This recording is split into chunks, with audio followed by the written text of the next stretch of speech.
बेशक है 4 इंसर्जेंट्स का जो लोग उनके पास सपोर्ट दिए गए उनको हमने उनमें से 3 का सरेंडर करवाया है। इन 4 में से 3 एनएलटी बीएम ग्रुप के थे, एक केवाई है क्योंकि मैत्री संगठन है और मणिपुर बेस संगठन है उसका सदस्य था। तो इन 4 का आज ये बेस रिपोर्ट किया।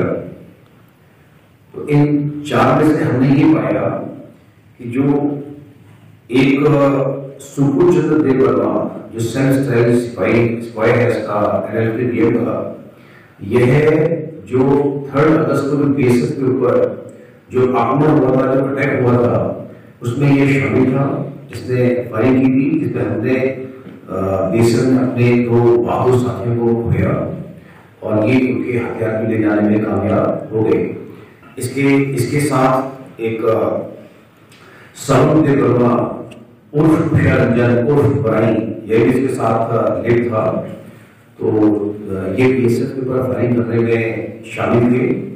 तो हमने ये 3 एनएलटी और एक केवाई के जो 4 इंसिडेंट्स हैं, इनमें से हमने 3 को सरेंडर करने का मौका दिया है ताकि वो देश की मुख्य धारा में फिर से शामिल हो सके और एक सामान्य जीवन का निर्वाह कर सके। ये जो सुखू चंद्र देव वर्मा है, जो कि वह हमारे जो साथियों के खिलाफ आक्रमण में लिप्त था, तो हमने उसको ये पुलिस के हवाले किया है ताकि उसके ऊपर ऑलरेडी एफआईआर दायर हो चुकी है और उस पर लीगल कोर्स ऑफ एक्शन लिया जाए। हम सुनिश्चित करेंगे कि जो हमारे जो साथियों पे जो नुकसान में जो शामिल हैं उनके ऊपर भली भांति जो लीगल कार्रवाई हो। उसके साथ अपना ये एक सरूप देव वर्मा इलियास बराई, वह भी उसमें शामिल था।